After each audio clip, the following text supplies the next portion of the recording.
Last time on SOJ, after thousands of miles of driving, we finally arrive in Anchorage and participate in the MDA Muscle Walk with Adam and Justin. I'm Jameson. And I'm Ashley. We sold our house, left our lives in Southern California, and are headed north to Alaska, where we can be closer to my brothers, Adam and Justin. Welcome to Alaska in February. We've been in Alaska since July of last year, and a lot has happened since then.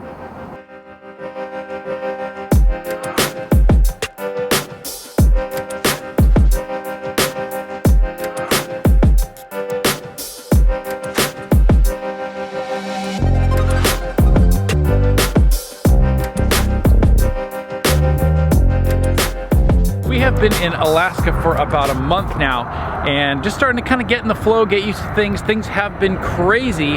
Just now starting to settle down, spending a lot of time with Adam and Justin. And today is really the first day that we get a chance to kind of get out and do some different stuff. So just getting a quick oil change before we head down to Turning an Arm this morning for a blueberry festival. I have no idea whether that's going to be good or not. Is this focused on my face? I don't feel like it is.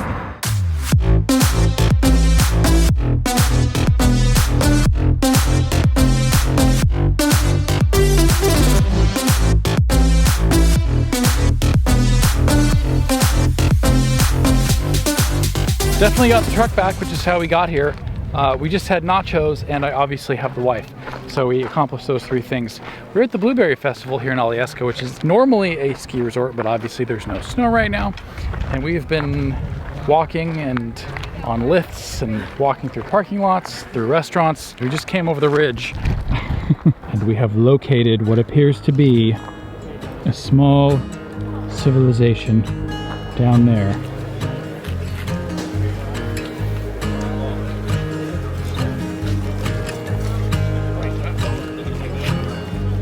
Holy cow, that was a lot of people. Yeah, real people-y up there. Got out of there pretty quick. Well, we didn't actually pick any blueberries because we didn't have anything to put them in. It was fun. That was fun. Okay.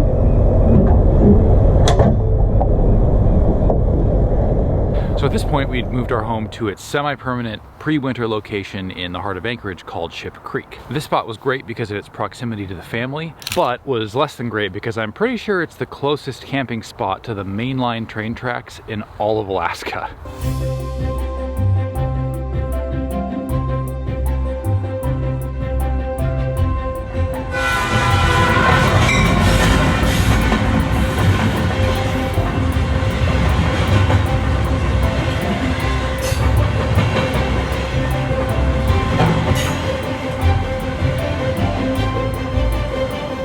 Upwards of 6 or 7 trains going by each day, it was an adjustment.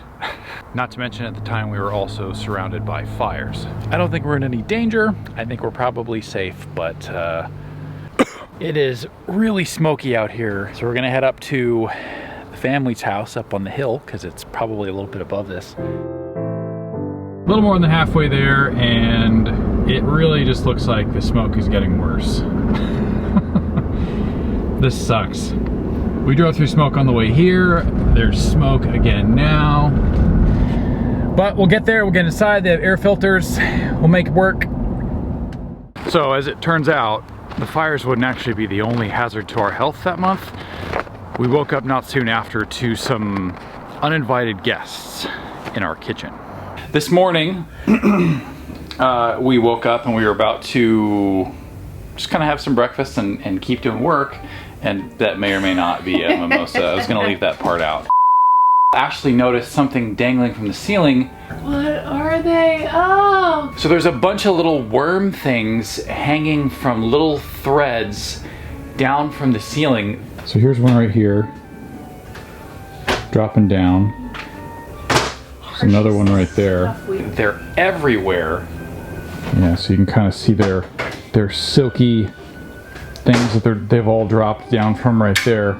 This is disgusting. So we were obviously horrified by this new development and immediately sprung into action, cleaning this up.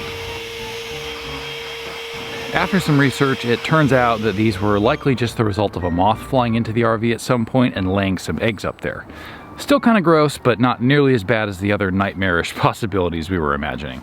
Then, after cleaning up our worm issue, we uncovered yet another problem. Here we are on July 23rd, and I'm stepping over this mattress pad that we have here because the mattress in this trailer was absolute and complete garbage the first day we slept on it. We had noticed that we were starting to kind of sink into the mattress a little bit, and we assumed that it was our relatively inexpensive mattress pad that we had purchased to try to mitigate some of the shittiness that is this mattress.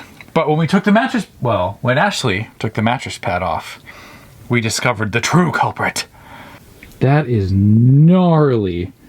Like usually you don't see that until what, like years? But we slept on this mattress 36 times, and this is what it looks like. Can you imagine what this would look like after 3 months or 6 months? All right, well that might not seem that bad or like that many things, but in reality, there's so many things wrong with this trailer that we don't have time to share it all with you. At one point, we had a list of over 30 things that were wrong with this trailer. And keep in mind, this was brand new when we got it. It was custom ordered for us. That said, when we finally were able to get a hold of the right people at Grand Design, they came through for us in a big way.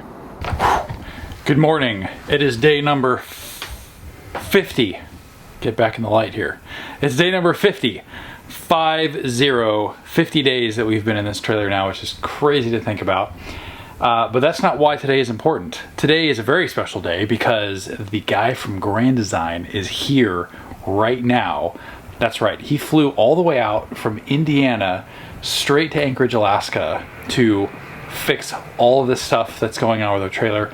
And I could not be more excited, mainly because, let me show you, mainly because this slide is now working again. This whole wall right here, all the way from over there, all the way up here, this is one big slide that comes in. And when it's in, it presses up against the edge of this bed right here, which means I can't get into this drawer. And means I can't really get into this closet either, but that's neither here nor there. That slide had been stuck in for well over a month, and it turns out it was all because of this. This is one of the 2 electric motors that controls that slide, and you can see one of these wires has come dislodged from the harness and created a short circuit, causing the slide to fail. In addition to our slide, he also replaced a leaky window, leaky water pump, got our electric water heater to work, and so much more. Grand Design did more than just fly a rep up here to meet us, although that's pretty crazy in itself. They also reimbursed us for the entire expense for our exploded brake drum back in Canada. They reimbursed us for a large portion of our custom replacement mattress for our bedroom. And more recently, they fully reimbursed us for the cost to replace our failed heat pump. That was a fun one. It was like -5 outside when it failed, so good times. Regardless, Grand Design, if you're watching, thank you for doing the right thing. You guys really came through for us there. And maybe consider subscribing. It's free, it's easy. Button's right there. Just push it.